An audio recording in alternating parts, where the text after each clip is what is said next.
Serious, what is the creepiest thing that has ever actually happened to you? Kinda creepy at the time, but scary afterwards.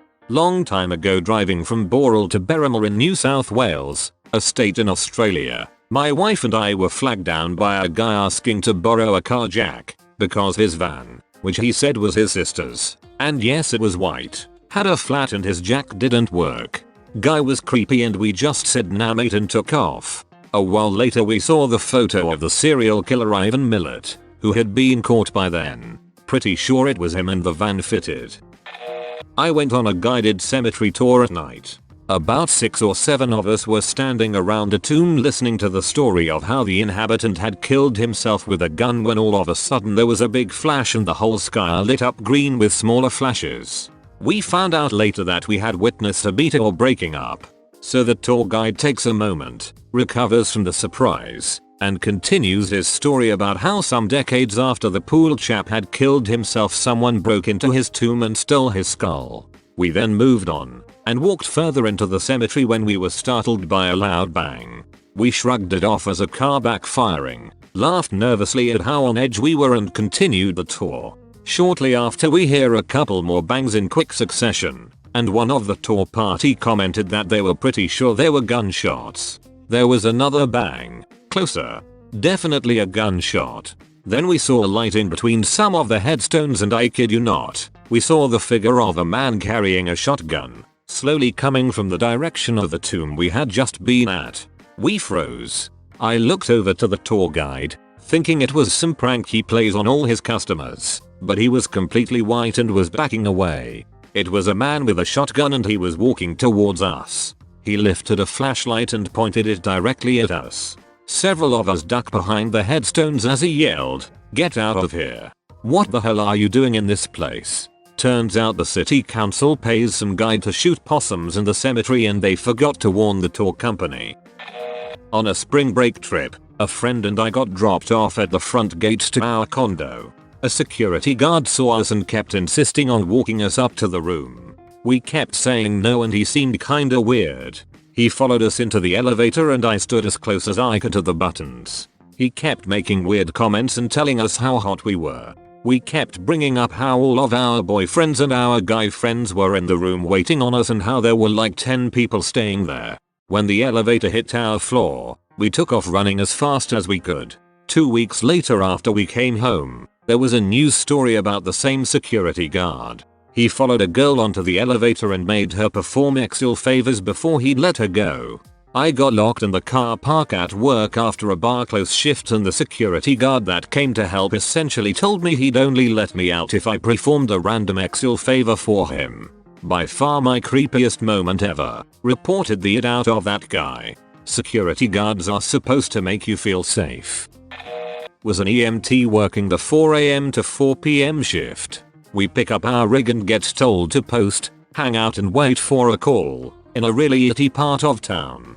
I parked behind this shopping center where all of the businesses had closed down due to the lack of people around that general area.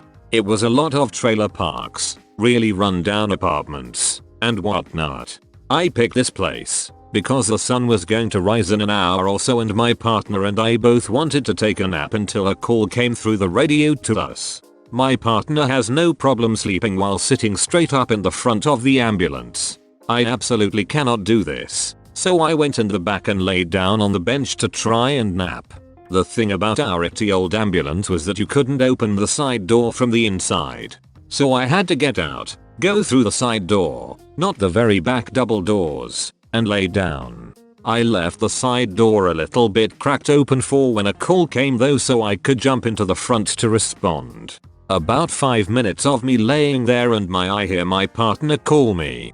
"Hey dude, you awake?" "Yeah, what's up?" "That person over there has been staring at us for a while." Across the street there was a sidewalk along the side of a park. I could make out a faint shadow of a person. Knew it was someone because their cigarette butt flickered every time they took a puff. The streetlight was super dim, but I could tell that they were there, just freaking staring at us. It was super weird so we watched them for a bit.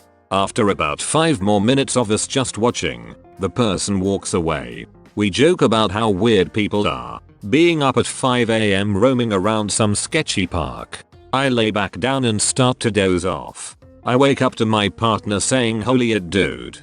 So I pop my head up into the front cabin. The person was standing like 20 feet from our ambulance, dressed in all black, staring at him. Eyes locked. I look at her face and I do not. She looks like the freaking girl from The Ring. She had pitch black straight hair, wearing all black, very light skinned. The street light made her look like she was white as paper. My partner is absolutely terrified as they've entered some weird sort of staring match. I told him to hop over into the driver's seat and get the frick out of there. He says I can't. I'm too scared to move. Well, I guess I have to squeeze from the back though this little ass space to get into the driver's seat. I jump up and try to get back into the front cabin. It's a tight squeeze because I'm a bigger guy, but I make it through. She apparently takes notice of me moving and starts power walking straight to us. I've never been so freaking freaked out in my life. As she gets super close, I realize she's looking at the side door that I left a little bit cracked open. I'm thinking frick I forgot to close it. I get a good look at her face. She's noticed that door and I know she's gonna try to get in. Maybe she's going to try to kill me? I don't know, but I have to get the frick out. Her whole body is shaking as she gets closer and closer, still staring at my partner. She gets up right next to his window and just stares at us both in the eyes. I get into the front with about 1 second to spare, start the ambulance, and peel the frick out. We never posted there again. I had just got a job as a nanny looking after 2 kids for a family. I worked the same hours every week, the shifts being from 3 PM until around 10 on Friday nights. Across the road from the family's home was a construction site which I walked past every day. The builders would wave and say hello to me in the mornings and evenings, but one took a particular interest in me. He was at least 20 years older than me and often said comments that would make me feel uncomfortable. Every morning on my way to work he would yell out compliments to me and in the evenings he would offer me a lift home in his van. I always declined. Although I felt uncomfortable, I never really felt unsafe until one day he approached me on the street. When I turned to walk away after he said something particularly vulgar, he grabbed my arm harshly and said, "Don't you dare walk away from me." From then on I was a little more wary of him. The house that the family live in is a 2-story home with all the bedrooms and bathrooms upstairs and the living area and kitchen downstairs. The downstairs area is surrounded by floor-to-ceiling glass windows. So one night after the kids were in bed I was upstairs. Now, I admit I was having a bit of a snoop in the parents' room, so I was listening carefully for any signs of them arriving home, as they were due back early tonight. While upstairs I heard a noise, which sounded like the gate. I peeked out a window that overlooked the front yard, just in time to see a black sports bag be thrown over the high fence. After the sports bag came a bat and then a man. It took me a couple of seconds to register what was happening, until I realized that the man was the builder. I completely froze. I watched him walk across the yard and down the side of the house and then the lights cut out. I had no idea what to do. My phone was downstairs and due to all the windows there was no way I could go get it without being seen. The only way out of the house was downstairs. I could hear him walking around the house and rattling windows and trying door handles. I was trying to figure what to do when I heard a car come down the driveway. The parents had arrived home. I hid upstairs with the baby until I heard them come inside and call my name. I ran downstairs hysterically and the police were called. The guy was never found and I never saw him again. They tried to track him down through the building site, but they were very tight-lipped about who worked there. Looks like they were dealing with a lot of shady and unlicensed people coming in and out of there. The thing I learned from this experience is the importance of breaking up your routine whenever you can. I would catch the same bus, at the same time every day, get off at the same stop, go to the same grocery store every morning and walk the same way to work. I believe this helped this man figure out where I would be at what time. I don't let myself think what might have happened if they did not arrive home when they did. I work in a pub. It's about 2 miles away in the next village. I usually finish work late, 1-2 AM, and I have to cycle home.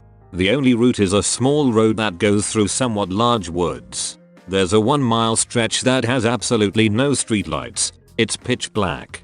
As I was cycling through the woods, I start hearing this screeching sound, similar to a small animal dying. It scared the shit out of me, so I started pedaling fast. I continued to hear it, and it seemed as it was progressing towards me. I use my phone's camera lights to navigate, although it isn't impossible to see without it. I point my phone behind me and I swear I caught sight of some freaking humanoid creature on all fours running at me. Call it mind games, but this was pretty vivid. I continue to cycle as fast as I can. I've been cycling long distances from a young age. I'd like to say I'm quite fast, yet I continue to hear the screeching and the light patting of the footsteps of whatever's chasing me. I try to turn my phone light off, and after a few seconds I manage to do so. The patting becomes quieter, and I hear one last screech from whatever it was. I have never been so scared in all my life.